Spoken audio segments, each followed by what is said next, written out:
Blogs में आप सभी का स्वागत है। तो फ्रेंड्स, आज हम बनाएंगे 1 चम्मच तेल में बहुत ही टेस्टी और बहुत ही हेल्दी नाश्ता, जिसे आप बच्चों के लंच बॉक्स में भी दे सकते हैं और सुबह के नाश्ते में भी बना सकते हैं और आपको हल्की फुल्की भूख में भी बना सकते हैं। तो इस नाश्ते को बनाएंगे हम 1 कटोरी पोहे से और थोड़ी सी सूजी मिलाकर। तो चलिए देख लेते हैं इस रेसिपी को। और इसके साथ हम बनाएंगे चना दाल की चटनी। तो यहाँ पे हमने लिया है 1 कटोरी सूजी। तो आप देख सकते हैं कि यहाँ पे हमने 1 कटोरी सूजी लिया है और जितना हमने सूजी लिया था उतना ही हमने दही लिया है। तो हमने एक बराबर में दही और सूजी को लिया है। अब दही सूजी को हम अच्छे से मिला लेते हैं ताकि जो सूजी है वो अच्छे से मेरी फूल जाए। तो आप देख सकते हैं कि इस तरीके से हम चम्मच से दही में अच्छे से सूजी को मिला लेते हैं। तो हमको इसको बहुत ज़्यादा गीला नहीं करना है कि बहुत ज़्यादा बड़ा, बस इतना करना है कि जो मेरी सूजी है वो अच्छे से फूल जाए। तो अब हम सूजी को साइड में कर देते हैं और यहाँ पे हमने लिया है 100 ग्राम चूड़ा, जिसे पोहा कहते हैं, और इसको अब हम अच्छे से धो लेते हैं। अगर आपके पास मोटा वाला पोहा है तो आप उसको 10 मिनट के लिए फुला दीजिए, और नहीं इस तरीके से पतले वाला तो आप ये धोते समय ही अच्छे से सॉफ्ट हो जाते हैं। तो अब हम इसको सूजी में डाल देते हैं, जो हमारी सूजी और दही का हमने बैटर मिला के रखा था। और अब इसमें डाल देते हैं स्वादानुसार नमक। तो नमक आप अपने टेस्ट के अकॉर्डिंग ही नमक डालिएगा। और थोड़ी सी इसमें डाल देते हैं कुटी हुई लाल मिर्च, और आप चाहें तो आप यहाँ पर हरा मिर्ची का भी इस्तेमाल कर सकते हैं। तीखा आप अपने हिसाब से एडजस्ट कर सकते हैं। और इन सभी चीज़ों को अभी हमने इसमें बहुत ज़्यादा तेल मसाले का यूज हमने नहीं किया और मसाले भी हमने बहुत ज़्यादा नहीं डाले हैं। इसको हम अच्छे से मिला लेते हैं। तो आप देख सकते हैं कि इस तरीके से हमने हाथों से दबा के अच्छे से मिला लिया है। अब हम लगा लेते हैं हाथों में तेल, और हाथों में तेल लगाने के बाद में इसमें हम एक लोई निकाल लेते हैं। तो आप देख सकते हैं कि इस तरीके से हम हाथों में लोई निकाल लेते हैं और इस तरीके से हाथों पे हम रोल करके इसको हम गोल इस तरीके से चपटा कर देते हैं। और किनारे किनारे से जो थोड़े से फटे फटे हैं ना, उसको भी हम एकदम चिकना कर दे रहे हैं। तो आप देख सकते हैं कि यहाँ पर हमने इसको एक टिक्की के आकार का बना दिया है। और अब हम इसको साइड में कर देते हैं। और इसी तरीके से अब हम एक पीस और बना लेते हैं। तो यहाँ पे हमने एक फिर से लोई ली है और लोई को हाथों में रख के इस तरीके से हमने पहले चिकना कर लिया है एकदम गोला करके। और इस तरीके से चिकना करने के बाद में इसको हम किनारे किनारे से दबा के इसको हम चौकोर शेप देंगे। तो आप अपने मनपसंद किसी भी आकार में बना सकते हैं। आपको जो भी शेप में बनाना चाहें आप उस शेप में बना सकते हैं। क्योंकि ये थोड़े से सॉफ्ट होते हैं तो बहुत जल्दी से ये आराम से किसी भी शेप में आप बनाना चाहेंगे उस शेप में ये बनके तैयार हो जाते हैं। तो यहाँ पे हमने दूसरा पीस इस तरीके से चौकोर शेप में बना लिया है। तो आप देख सकते हैं कि ये देखिए दिखने में कितने सुंदर लगे रहे हैं। तो इसी तरीके से कुछ पीस हम चौकोर बना लेंगे और कुछ हम गोल बना लेते हैं।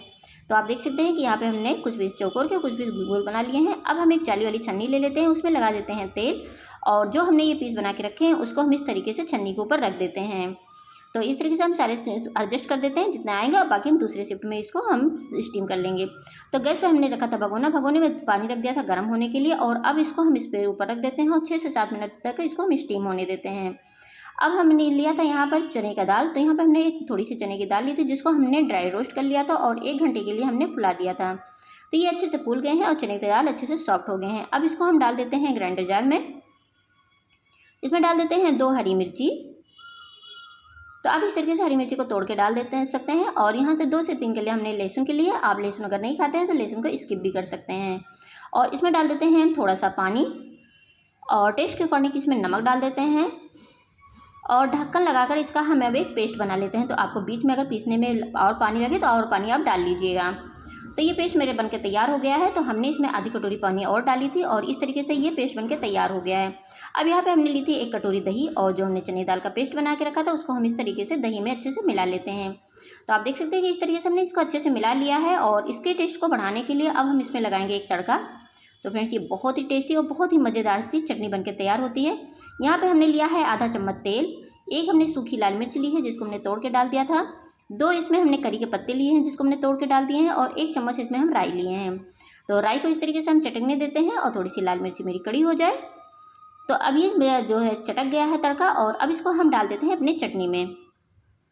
तो आप फ्रेंड्स एक बार ये चटनी बना के देखिए। आप इसको इडली के साथ भी खा सकते हैं, डोसे के साथ। चने दाल की चटनी बहुत ही टेस्टी, बहुत मज़ेदार बन के तैयार होती है, और आप इसको चाहें तो आप इसको रोटी के साथ भी ऐसे ही खा सकते हैं। तो ये चटनी मेरी बनके तैयार हो गई है। अब चटनी को कर देते हैं साइड में और देख लेते हैं कि मेरा जो हमने बना के रखा था स्टीम हुआ कि नहीं हुआ। तो ये देखिए ये अच्छे से हो गए हैं। आप इस पर हाथ लगाएंगे तो ये हाथ चिपकेंगे नहीं। तो आप देख सकते हैं कि अब ये बिल्कुल नहीं चिपक रहे हैं। तो ये इसका मतलब ये बन गए हैं। अब गैस पे दोबारा से वही पैन रख देते हैं और इसमें डाल देते हैं 1 चम्मच तेल, आधा चम्मच हम इसमें जीरा डाल देते हैं, और 1 चम्मच डाल देते हैं राई, और 2 से 3 पत्ते हम इसमें ले लेते हैं करी के पत्ते, जिसको हम तोड़ के इसमें डाल देते हैं। और आधा चम्मच इसमें डाल देते हैं हल्दी पाउडर, आधा चम्मच लाल मिर्च पाउडर डाल देते हैं। तीखा आप अपने हिसाब से एडजस्ट कर सकते हैं। और थोड़ी सी इसमें डाल देते हैं गरम मसाला, और इन सभी मसालों को हम पैन में अच्छे से फैला देते हैं इस तरीके से, ताकि जो मसाले हैं ये पैन में अच्छे से पूरी तरीके से फैल जाएँ। तो आप देख सकते हैं कि पैन में हमने इस तरीके से सारे मसालों को फैला दिया है। अब जो हमने अपने कटलेट बना के रखे थे ना सूजी के और पोहे के, उसको हम इसमें डाल देते हैं और डाल के इस तरीके से हम चारों तरफ ऊपर से फैला देते हैं। और जब ये एक तरफ से अच्छे से सिक जाएंगे तो इसको हम दूसरी तरफ से पलट लेंगे। तो इसको हम इस तरीके से उलट पलट के अच्छे से लाल होने तक का, एकदम क्रिस्पी जब तक नहीं हो जाएगा तब तक हम इसको दोनों तरफ से अच्छे से लाल होने तक का सेक लेते हैं। तो ये बहुत ही टेस्टी, बहुत ही मज़ेदार नाश्ता बन के तैयार होता है और ये बिल्कुल से अलग है। तो और इसके ऊपर थोड़ी सी हम डाल देते हैं कुटी हुई लाल मिर्च। और ये देखिए ये नाश्ता मेरा बनके तैयार हो गया है। अब हम इसको एक प्लेट में निकाल लेते हैं। तो आप भी इस रेसिपी को एक बार बना के ज़रूर ट्राई कीजिए, आपके बच्चों को भी बहुत पसंद आने वाला। अगर आप इसको नाश्ते में बनाना चाहते हैं तो आप नाश्ते में बना सकते हैं और लंच बॉक्स में देना चाहें तो आप इसे लंच बॉक्स में भी दे सकते हैं। तो आप देख सकते हैं कि ये देखने में ही कितने टेस्टी और कितने मज़ेदार है, और इसके साथ जो ये चटनी का कॉम्बिनेशन है बहुत ही टेस्टी और बहुत ही मज़ेदार बन के तैयार होता है।